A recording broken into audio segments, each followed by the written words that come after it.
ادھر تو ایک بات کہی تھی نا کہ اللہ سبحانہ تعالیٰ نے کہ وہ جو ڈر گیا فَمَا مَنْ خَافَ مُقَامَ رَبِّهِ، کہ جو اللہ کے سامنے کھڑا ہونے سے ڈر گیا، 2 جنتیں. یہاں پہ اللہ سبحانہ تعالیٰ نے 2 چیزیں بتا دی کہ ایک تو اللہ کے سامنے کھڑا ہونے سے، اور دوسرا اپنی خواہشات نفس کو جس نے روک لیا نا، اللہ سبحانہ تعالیٰ اس کو جنت میں داخل کر دیں گے. اب سوچیں سورۃ اعلیٰ میں ہم پڑھتے ہیں کہ وتر میں رسول اللہ صلی اللہ علیہ وسلم پہلی رکعت میں پڑھا کرتے تھے نا. ہم کیونکہ سنتے ہیں اور پھر ہمارا دل چاہتا ہے اور ہم بھی ویسے ہی عمل کرنے کی کوشش کرتے ہیں کیونکہ رسول اللہ کی سنت بھی پوری ہو جاتی ہے. لیکن کبھی آپ ان آیات کو جو رسول اللہ وتر میں پڑھ رہے ہیں یا دعائیں ہیں یا کچھ ہے، جب ان کے میننگ سمجھ آتے ہیں کہ کیوں رسول اللہ صلی اللہ علیہ وسلم وتر میں یہ پڑھا کرتے تھے، کہ اللہ سبحانہ تعالیٰ نے اسی کے بارے میں فرمایا کہ قد افلح من تزکا، کہ فلاح پا گیا، کامیاب ہو گیا جس نے اپنے آپ کو پاک کر لیا. قد افلح من تزکا، جس نے اپنے نفس کو قابو کر لیا نا، وہ تو پاک ہو گیا نا. وذکر اسم ربہ فصلی، اور دیکھیے اس میں 2 چیزیں آگے. ایک ہم کہتے ہیں نا کہ اللہ کا ذکر، اللہ کی یاد، سارا وقت اللہ کی یاد میں. بعض لوگ کہتے ہیں کہ نماز بھی تو اللہ کا ذکر، آف کورس نماز بھی اللہ کا ذکر ہے، لیکن اس میں اللہ سبحانہ تعالیٰ نے فرمایا کہ فذکر اسم ربہ فصلی، اور وہ انسان فلاح پا گیا، کامیاب ہو گیا جو اللہ کا ذکر بیان کرتا رہتا ہے، فصلی، اور پھر وہ نماز بھی ادا کرتا ہے. پھر اللہ سبحانہ تعالیٰ ایک گلہ ہوتا ہے نا، جیسے بل تؤثرون الحیات الدنیا، کہ تم تو دنیا کی زندگی کو ترجیح دیتے ہو لوگوں، والآخرۃ خیر وابقا، کہ آخرت جو ہے نا وہ بہت بہتر ہے، خیر ہے، بہت بہتر ہے، وابقا، اور ہمیشہ رہنے والی ہے. ان ھذا لفی الصحف الاولی صحف ابراہیم و موسیٰ، کہ میں صرف تمہیں ہی نہیں بتا رہا ہوں، صرف قرآن پاک میں اس کا ذکر نہیں ہے کہ تم سوچو کہ شاید ہمیں ہی بتایا جا رہا ہے. جب سے یہ دنیا بنی ہے، جب سے اللہ سبحانہ تعالیٰ کی طرف سے پیغامات آ رہے ہیں، صحف ابراہیم و موسیٰ، کہ موسیٰ کی بھی قوم کو یہی بتایا گیا تھا، ابراہیم علیہ السلام نے بھی یہی پیغام دیا تھا کہ اللہ سبحانہ تعالیٰ کی عبادت کرو اور اللہ سبحانہ تعالیٰ انشاءاللہ تم اس دنیا میں بھی اجر دیں گے اور آخرت میں بھی اجر دیں گے. رسول اللہ صلی اللہ علیہ وسلم نے اسی بات کو اتنی خوبصورت دعا میں بتایا کہ مانگا کرو اللہ سبحانہ تعالیٰ کے سامنے. جس انسان کے اندر خوف پیدا ہو جائے نا اللہ سبحانہ تعالیٰ کے سامنے کھڑے ہونے کا، اس کو بڑی کامیابی مل جاتی ہے. رسول اللہ نے فرمایا کہ اللہم اجعل حبک، اے اللہ مجھے عطا کر، مجھے دے دی اپنی محبت، احب الاشیاء الیہ، ہر چیز کی محبت سے زیادہ مجھے اپنی محبت عطا کر دے. وجعل خوفک، اے اللہ مجھے اپنا خوف عطا کر، اخوف الاشیاء الیہ، ہر چیز کے خوف سے زیادہ مجھے اپنا خوف عطا کر دے. وقت انی حاجات الدنیا بالشوق الی لقائک، اے اللہ ہر وقت انی، مجھ سے کاٹ دے، علیحدہ کر دے، حاجات دنیا، اس دنیا کی طلب، اس دنیا کی چاہت، اس دنیا کی خواہشات جو میرے اندر ہے نا، یا پاک پروردگار اس طلب پر بالشوق الی لقائک، تیری ملاقات کے شوق کو یا پاک پروردگار میرا آنکھوں کی ٹھنڈک بنا دے، میرا غالب کر دے. دیکھیے اللہ سبحانہ تعالیٰ کے سامنے کھڑے ہونے کا شوق جب آ جاتا ہے نا، تو یہ خوف اینڈ شوق مل کے انسان کو انسان بنا دیتا ہے. اللہ سبحانہ تعالیٰ سے دعا مانگا کری، بڑی پیاری دعا ہے. اور اس کے بعد اللہ اتنی پیاری مجھے یہ بات ہے کہ وَإِذَا أَقْرَرْتَ أَعْيُنَ أَهْلِ الدُّنْيَا مِن دُنْيَاهِمْ، کہ اللہ جب تو لوگوں کا قرار، ان کا چین اس دنیا میں رکھے نا، دنیا کے لوگوں کا، کہ دنیا دنیا یہ چاہیے وہ چاہیے، اس میں بزی اپنے آپ کو، تو اپنا چین انہوں نے ادھر ہی رکھ دیا نا. یا اللہ اگر ان کا چین تو نے اس میں رکھا ہے نا، فَأَقْرَرْ عَيْنِي مِنْ عِبَادَتِكَ، تو اے اللہ میرا چین اپنی عبادت میں رکھ دے. آمین ثم آمین. اللہ سبحانہ تعالیٰ ہم سب کو یہ توفیق عطا کرے کہ ہم دین کی اصل کو سمجھ سکے، کیونکہ سب چین سکون سب کچھ اس میں ہے. جب اللہ سبحانہ تعالیٰ ہمیں یہ عطا کر دیتے ہیں نا آنیسٹلی، تو پھر کئی دفعہ ہوتا ہے نا کہ ہم جو شروع کی دعا ہے نا وہ بھی مانگا کریں کہ یا اللہ مجھے فہم عطا کر، مجھے سمجھ عطا کر، میرے اوپر کھول دے قرآن کی آیات کو کہ مجھے سمجھ آئے. آپ بلیو کریں کہ ایک آیات کو جب آپ غور کرنا شروع کرتی ہیں تو ایسی ایسی چیزیں کھلتی ہیں کہ وہ پھر دل کو لگتی ہیں، پھر عمل کرنا آسان ہو جاتا ہے. کیونکہ پرابلم یہ آتی ہے نا کہ ہم لوگوں کو اب دیکھیے بہت ہم لوگ پڑھنے والے بھی ہوتے ہیں، سب کچھ ہوتا ہے، پھر بھی کئی دفعہ ہوتا ہے کہ عمل میں گھبرا جاتے ہیں۔ چھوٹی چھوٹی باتوں پہ آ کے ہم لوگ سوچتے ہیں کہ یہ بڑا مشکل ہے، یہ میرے لیے کیسے ممکن ہوگا۔ آج انشاءاللہ کوشش کروں گی کہ آج کی کلاس کے بعد میری ہر کلاس میں آنیسٹلی یہ کوشش ہوتی ہے، میں جیسے آپ کو بتا رہی ہوتی ہوں، ایکچولی میں اپنے آپ کو بھی سمجھا رہی ہوتی ہوں کہ اگر ہم سوچتے ہیں نا کہ فتنے کا دور ہے، آپ یہ سوچ لیجئے کہ اس فتنے کے دور میں اگر آپ کامیاب ہو گئی نا تو آپ کا درجہ کدھر ہوگا، کوئی آسان بات نہیں ہے۔ آپ جم جائیں گی نا تو اللہ سبحانہ تعالیٰ پھر ایسے ایسے معجزات انسان کی زندگی میں کرتا ہے کہ انسان خود حیران ہو جاتا ہے کہ اللہ، میں نے تو یہ کبھی سوچا بھی نہیں تھا کہ ایسی چیزیں بھی میرے ساتھ ہوں گی۔ اور وہ ساری کی ساری چیزیں نا آپ کے اندر ہیں، آپ کے اندر وہ خوشیاں، آپ کے اندر وہ مطمئن پن۔ دیکھیں وہی بات کہ غم آئیں گے، پریشانیاں آئیں گی، لیکن اللہ سبحانہ تعالیٰ اپنے بندوں کو ڈیل کرنے کا طریقہ بتا دیتے ہیں۔ نبیوں پہ پریشانیاں نہیں آئی تھی کیا؟ صحابہ پہ نہیں آئی تھی؟ صحابیات پہ نہیں آئی تھی؟ اتنے مشکل وقت تھے، وہ کیسے چلتے جا رہے تھے، وہ کیسے ایک کے بعد اگلا مارکا اس سے بڑا، اگلی بات اس سے بڑی۔ ان کے جب ہم سیرہ پڑھتے ہیں تو ہم حیران ہو جاتے ہیں، ہماری طرح کے انسان تھے، کیسے وہ اتنا جمے ہوئے تھے۔ تو اللہ سے دعا کریں کہ اللہ سبحانہ تعالیٰ وہی محبت، وہی قائم ہونے کی جو صلاحیت ہے وہ ہم میں بھی عطا کر دے۔ آمین ثم آمین، تاکہ ہم اللہ سبحانہ تعالیٰ کا پیغام اگلی نسل تک پہنچا سکیں۔ اور پھر آیت نمبر 15 میں اللہ سبحانہ تعالیٰ فرماتے ہیں وَاسْتَفْتَحُوا وَخَابَ كُلُّ جَبَّارٍ عَنِيدٍ وَاسْتَفْتَحُوا، اور انہوں نے فیصلہ چاہا۔ اب مفسرین نے اس کی دو طرح سے تفسیر کی ہے۔ ایک تو یہ کہ انہوں نے مطلب کفار نے فیصلہ چاہا، تو اللہ سبحانہ تعالیٰ فرماتے ہیں وَخَابَ كُلُّ، کہ نامراد ہوا، برباد ہو گیا، ہر جبارن سرکش و عنید اور متکبر جو ہے وہ برباد ہو گیا۔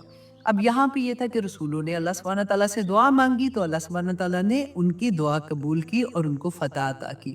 اور دوسرا یہ تھا کہ اگر ہم اس طرح سے دیکھتے ہیں کہ کفار جو تھے انہوں نے بھی فیصلہ چاہا، تو ہم نے یہ پڑھا تھا نا کہ بدر کی جنگ میں جانے سے پہلے مشرکین مکہ خانہ کعبہ کا غلاف پکڑ پکڑ کے دعا مانگ کے آئے تھے۔ ابو جہل نے خانہ کعبہ کا غلاف پکڑ کے جو دعا مانگی تھی نا، وہ ورڈز بھی حدیث میں آگے تھے کہ اس نے کہا تھا کہ یا پاک پروردگار، آج تو فیصلہ کر دینا کہ جو غلط ہے اور جو رشتوں کو توڑنے والے ہیں وہ کون ہے، اور آج تو فیصلہ کر دینا، کیونکہ جنگ پہ جانے سے پہلے کر رہے تھے تو اللہ نے فیصلہ تو کر دیا نا وہاں پہ۔ تو یہی بات اللہ سبحانہ تعالیٰ بتاتے ہیں۔ دیکھیں جب ہم اس نظر سے، اس دل سے، اس پہچان کے ساتھ دعا مانگتے ہیں نا، تو ہماری دعائیں بھی اللہ سبحانہ تعالیٰ قبول کرتے ہیں۔ اور میں ہمیشہ یہ کہتی ہوں کہ جب بھی آپ دعا کریں نا تو ربنا، اب تو ایپ ہے، اتنے خوبصورت ایپ ہے جس میں ربنا کی اور اللہم کی ساری دعائیں ہیں۔ آپ اگر رات کو عشاء پڑھنے کے بعد تھک گئے ہیں، آپ بستر پہ لیٹ گئے ہیں، آپ نے وضو تو کیا ہی ہوتا ہے، آپ ویسے بھی آپ کے فون میں ہوتا ہے تو آپ دیکھتے جاتے ہیں، آپ پڑھتے جاتے ہیں اور اللہ سے مناجات کرتے جاتے ہیں، باتیں کرتے جاتے ہیں، کیونکہ یہ ایسے مزے کے ایپ ہیں کہ اوپر سے عربی ہے تو نیچے اردو بھی لکھا ہوتا ہے، تو یو کین انڈرسٹینڈ آلسو۔ جیسے میں کبھی ہوتا ہے نا کہ دل بہت ایسے ہوتا ہے کہ اچھا اب میرا ہمت نہیں ہے، بہت تھک گئی ہوں، تو پھر میں صرف اردو والے جو دعائیں ہیں نا وہ میں آگے کرتی جاتی ہوں، پڑھتی جاتی ہوں۔ پھر حیرت نہیں ہوتی، جیسے شروع میں تو اب تو خیر کافی دیر ہو گئی ہے، لیکن شروع میں کہتی تھی ہائے یہ تو کہنا چاہ رہی تھی، ہائے یہ تو اللہ سبحانہ تعالیٰ سے بات کرنا چاہ رہی تھی۔ ایسے لگتا تھا کہ مکمل جو میرے دل کے اندر ہے وہ یہ دعا میں ہے۔ تو اس لیے کہتے ہیں کہ جب آپ دعا کرتے ہیں نا تو جو درد لگا ہوتا ہے نا، کیونکہ ہر ایک کو ڈیفرنٹ طرح کی پرابلمز ہوتی ہیں، تو جس طرح کی مانگنے کی چاہت ہوتی ہے نا اس طرح کی دعا ڈھونڈ لیا کریں۔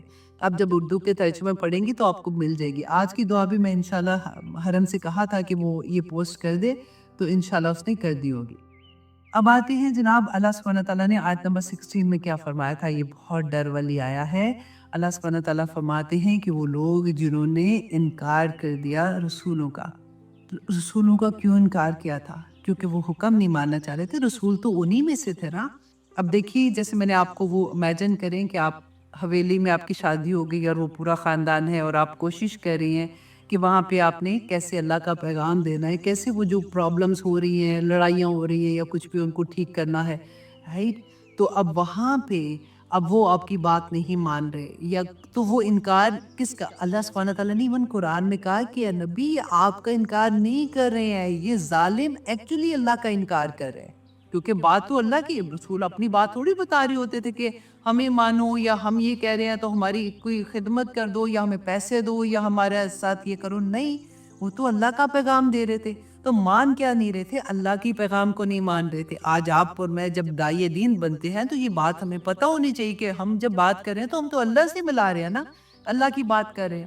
اگر نہیں مانتے اللہ کی بات، اب دیکھیے قرآن کی آیات کا انکار کرنا، میں تو مجھے سب سے زیادہ آنیسٹلی جو ڈر لگتا ہے نا، وہ اس بات کا لگتا ہے کہ اللہ سبحانہ تعالیٰ قرآن کی آیات کا انکار کرنا کیا مطلب؟ کہ اس پہ عمل نہ کرنا. ہاں ہمیں پتہ ہے اللہ سبحانہ تعالیٰ نے قرآن میں لکھا ہوا ہے، سورۃ نور میں بھی ہے کہ اپنی اوڑھنیاں ڈال لو، آگے اپنے سینوں پہ ڈال لو. پھر سورۃ احزاب میں بھی ہے کہ اپنے کور کر لو جب آپ گھر سے نکلتے ہو. تو پھر ہم کیوں نہیں کرتے ہیں؟ ہاں، کہ ہمیں یہ لگتا ہے کہ اللہ سبحانہ تعالیٰ نے ایسے ہی لکھ دیا تھا آیت میں، یا اللہ سبحانہ تعالیٰ کیا پوچھیں گے؟ نہیں، اللہ سبحانہ تعالیٰ اچھا معاف کر دیں گے کہ کوئی بات نہیں، تم نے تو میری آیت کو، میں نے تو حکم دیا تھا. دیکھیے ایک حکم ہوتا ہے نا اللہ سبحانہ تعالیٰ کا، تو ان کو نہ ماننا ان آیات کا اس لحاظ سے کفر کرنا ہو جاتا ہے کہ عمل کے لحاظ سے تو نہیں مانانا. تو نہ صرف یہ ایک آیا، بلکہ آپ دیکھیے قرآن کے کتنے احکامات ہیں ہم بینہ جانتے ہیں. اگر نہ بھی ایون قرآن پڑھو نا، ہم مسلمان ہیں، ہمیں تو پتہ ہی ہوتا ہے، مسلمان گھر میں ہے کہ ہمیں پتہ ہے نماز پڑھنی ہے، 5 وقت کی نماز وقت پہ پڑھنی ہے. نہیں پڑھ رہے ہوتے اگر آپ، چلے ہم لوگ جو قرآن کے ساتھ جڑے ہوئے ہیں ہمیں پھر بھی سمجھ آتی ہے، لیکن آپ اپنے اراؤنڈ دیکھیں، اپنے بچوں سے لے کے اپنے رشتہ داروں میں، کیونکہ وہ بھی تو ہماری بچے ہیں نا سارے کے سارے، اپنے اراؤنڈ دیکھیں. نہیں مان رہے تو پھر کیا ہے؟ ہاں بس ہم مسلمان ہیں، ہے نا. اللہ اکبر. اللہ سبحانہ تعالیٰ فرماتے ہیں جو نہیں مانتے نا، وہ من ورائہ جہنم، ان کے آگے بھی جہنم ہے. دنیا میں عذاب ابھی پڑا نا کہ دنیا میں ان کے لیے کیا ہوگا، کہ ان کو اللہ سبحانہ تعالیٰ نے فرمایا کہ وہ خواب کلو جبار عنید، کہ وہ برباد ہو گیا. نہ صرف دنیا میں برباد ہو گیا بلکہ ان کے لیے آگے بھی جہنم ہے. وَيُسْقَى مِن مَّاءٍ صَعِيدٍ، اور وہ پلایا جائے گا پانی صعید، پیپ والا پانی. اللہ اکبر. دیکھیں پیپ اگر جیسے زخم ہوتا ہے نا، اس کے وہ وائٹ سا جیسے آ جاتی ہے، پیپ آ جاتی ہے، تو آپ ہاتھ بھی لگاتے ہوئے گھبراتے ہیں، اور وہ آپ 100 دفعہ اپنا ہاتھ بھی دھوئیں گے. اللہ سبحانہ تعالیٰ نے دیکھیے قرآن کے ورڈز پہ غور کریں کہ جب شدت بتائی عذاب کی، تو اللہ سبحانہ تعالیٰ نے فرمایا وَيُسْقَى مِن مَّاءٍ صَعِيدٍ. تو پوچھئے ان لوگوں سے پھر جو یہ کہتے ہیں نا کہ اللہ سبحانہ تعالیٰ تو ماں سے 70 گنا زیادہ پیار کرتے. کوئی نہیں ایسا ہونا، اللہ سبحانہ تعالیٰ نے ایسے کوئی نہیں کرنا. ایسے تھوڑی ہوتا ہے کہ ایسی اتنا عذاب آئے گا. یہ کون لوگ ہیں؟ دیکھیں اگر اللہ سبحانہ تعالیٰ جن لوگوں کو عذاب دے رہے تو دنیا میں دکھا دی، یہ تو بات کی چلے بات ہے نا. تو جن کے اوپر عذاب آیا تھا وہ اللہ کی مخلوق تھے، وہ اللہ کے پیدا کیے ہوئے بندے جیسے میں اور آپ اللہ سبحانہ تعالیٰ نے پیدا کیے ہیں. پھر ان کے اوپر عذاب دنیا میں دکھا دیا اللہ سبحانہ تعالیٰ نے کہ جو میرے بندے جو میرا حکم نہیں مانتے ان کے ساتھ یہ ہوگا. جو اللہ کا حکم مانتے ہیں پھر ان کو فتح بھی تو دی نا، ان کو نکال دیا تھا وہاں سے. تو یہ بات ہمیں سمجھ لینی چاہیے اچھے سے کہ ایسا نہیں ہے. کیوں اہل کتاب کا ذکر میں بار بار آپ کو کہتی ہوں کہ دیکھیں وہ اپنے نبی کو آج بھی مانتے ہیں، وہ آج بھی اپنی کتاب کو مانتے ہیں. کس طرح کا مانتے ہیں؟ جیسے ہم بھی الحمدللہ اپنے نبی کو مانتے ہیں، کتاب کو مانتے ہیں. عمل میں نہیں نا پیچھے ہو رہے ہیں، عمل ہی تو نہیں اس طرح کے ہو رہے ہیں نا. تو جس پہ ہم بار بار بات کرتے ہیں، تو اللہ سبحانہ تعالیٰ ان کے لیے اگر ایسی بات ہو رہی ہے تو ہم کہاں جائیں گے اگر ہم عمل نہیں کریں گے؟ تو اللہ سبحانہ تعالیٰ نے فرمایا آیت نمبر 17 میں یتجرعہ، تو وہ گھونٹ گھونٹ پیے گا، ولا یکادو، اور نہ وہ قریب ہوگا، اللہ اکبر، یسیغہ، کہ وہ اس کو نگل بھی سکے. اللہ اکبر. وَيَأْتِيهِ الْمَوْتُ، اور آئے گی اس کے پاس موت، من کلی مکان، ہر جگہ سے، وَمَا هُوَ بِمَيِّتٍ، اور نہیں ہوگا وہ مرنے والا، وَمِن وَرَائِهِ عَذَابٌ غَلِيظٌ، اور نہ صرف یہ کہ وہ اس عذاب میں ہوگا، اللہ سبحانہ وتعالیٰ فرماتے ہیں، اور اس کے آگے ایسا نہیں کہ یہ عذاب ختم ہو جائے گا، اس کو پیپ کا پانی پلایا جائے گا، یا اس میں یہ عذاب ہوگی، اس کے آگے بھی غلیظ، غلیظ کہتے ہیں سخت عذاب اس کے آگے بھی ہوگا۔ رسول اللہ صلی اللہ علیہ وسلم نے، اللہ اکبر، حضرت ابو امامہ رضی اللہ عنہ بیان کرتے ہیں کہ رسول اللہ صلی اللہ علیہ وسلم نے اس آیہ کی، یہ جو میں نے ابھی آپ سے پڑھی ہے نا، اس آیہ کی تفسیر بیان کرتے ہوئے کہا تھا دوزخیوں کے بارے میں کہ وہ پانی ان کے منہ کے قریب لایا جائے گا تو وہ اسے سخت ناپسند کریں گے، جب اسے زیادہ قریب کرے گا تو ان کے چہرے جو ہیں وہ جل جائیں گے اور ان کے سر کی کھال گر جائے گی، اور جب وہ اس کو پیے گا تو وہ پانی اس کی آنتڑیوں کو کاٹ ڈالے گا۔ اللہ اکبر۔ اب دیکھیے سورۃ محمد آیت نمبر 15 میں اللہ سبحانہ تعالیٰ فرماتے ہیں، اور انہیں کھولتا ہوا پانی پلایا جائے گا جو ان کی آنتڑیاں کاٹ دے گا۔ آپ لفظوں پہ غور کریں، اور پھر آپ اپنے آپ کو یہ دیکھیں کہ اللہ کے نافرمان بندے یہ بار بار اپنے آپ کو یاد کرایا کریں کہ نافرمانی کیا ہے اللہ سبحانہ تعالیٰ کی۔ یہاں پہ اللہ سبحانہ تعالیٰ نے جو کچھ بھی بیان کیا ہے، دیکھیں یہ قرآن کی بات میں آپ کے سامنے رکھ رہی ہوں کہ وہ ورڈز آپ غور کریں کہ اللہ سبحانہ تعالیٰ کہتے ہیں کہ جو ان کی آنتڑیاں کاٹ کے رکھ دیں گے۔